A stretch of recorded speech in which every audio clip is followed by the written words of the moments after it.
Hey guys, thank you so much for coming back. If you're new, welcome.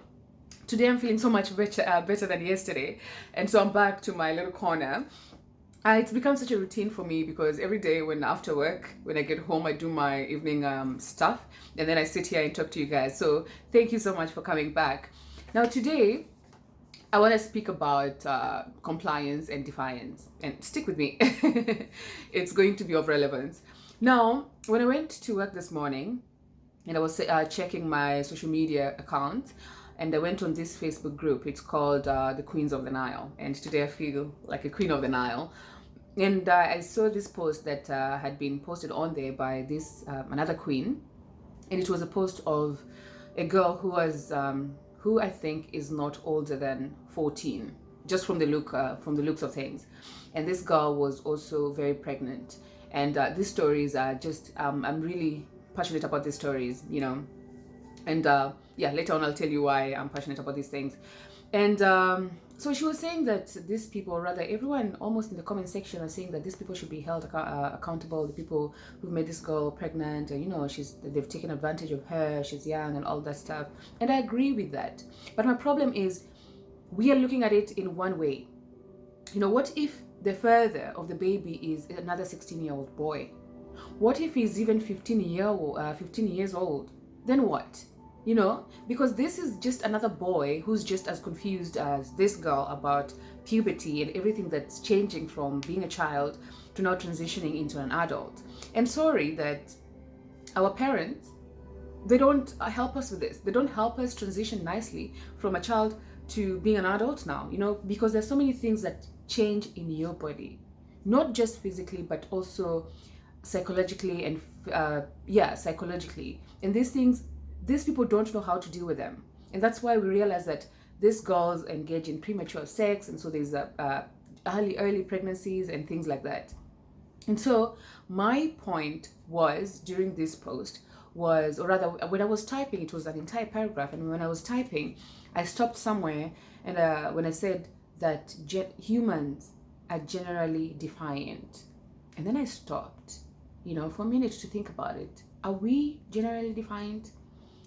And so I was in the office, so I posed this question to my colleagues, and I asked them, you guys, do you think we're generally just defiant as human beings? Do we always just want to break laws? Do we only want to do drugs because we're told it's bad, don't do it? And this was my point, because African parents back then, they didn't tell you why you shouldn't do what they're telling you not to do. They told you don't do it, and don't ask me why, just don't do it. And then you find what happens is these girls go out to find out. And so that was my point. But then to think about it, people are only defiant when they're curious about things. They're defiant when they haven't experienced certain things to a certain level. And this, I might say, is with the younger ones. But as an adult, you know that every action you take has a reaction. Everything you do will always have a consequence. And so even if we want to defy things, you understand what the results are. So you are coming from a place where you know everything, so you can either choose to be defiant or compliant. But not that comes with we can debate that, because say for example, you're in a group of people, okay? You're a group of, I don't know, 10 friends. Now they want to go to the mountains, you want to go to the beach. You're just one person. What are you going to do? You're going to conform to the pressures and comply, and just also go to the mountains, And so compliance also comes with trusting someone, trusting that whoever is telling you something, or whoever is telling you what to do, has something in common with you. Allow me to give an example.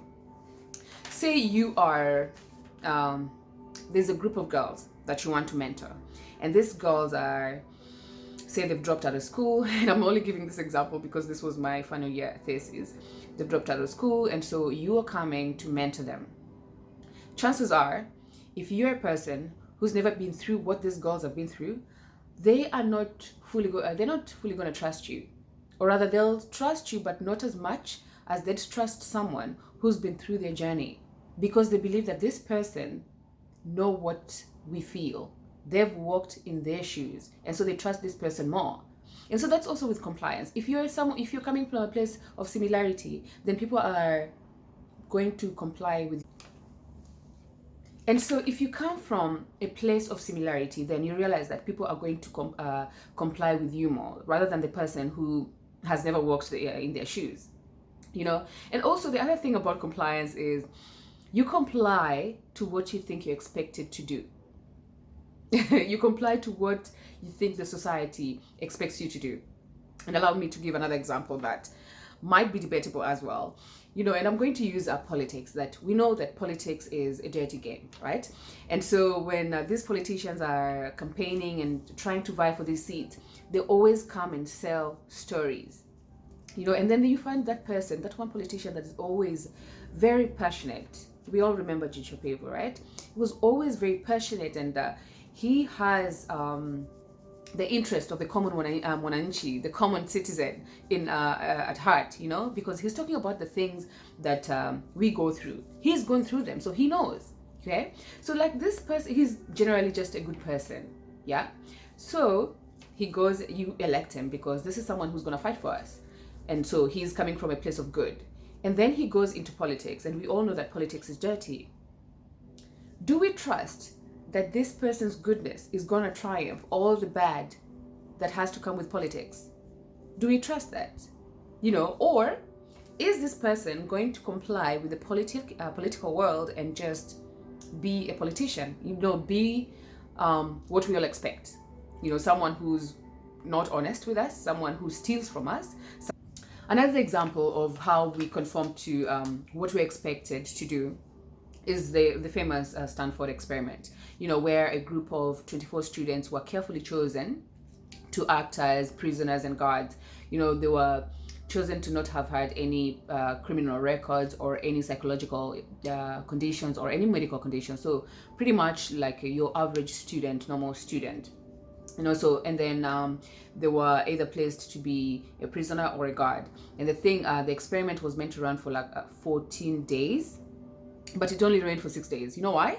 Because the prisoners, they were supposed to stay in their mock prison, you know, and then the prison guards they went home, they worked in shift and stuff. And then with time, they realized that the prison guards, yes, they became abusive to the prisoners. You know, these were normal students, you know, their fellow students who didn't even have criminal records. Now they started becoming abusive to them, you know, taking the role of being a security guard to prison. So this really explains how society, the norms of a society also leads us to conforming. So that's all I had for today about compliance and Defiant. I'd really like to know what you guys think. You know, are we generally compliant, you know, or defiant? Anyways, thank you so much for coming back, and I hope to see you in the next one. Bye bye.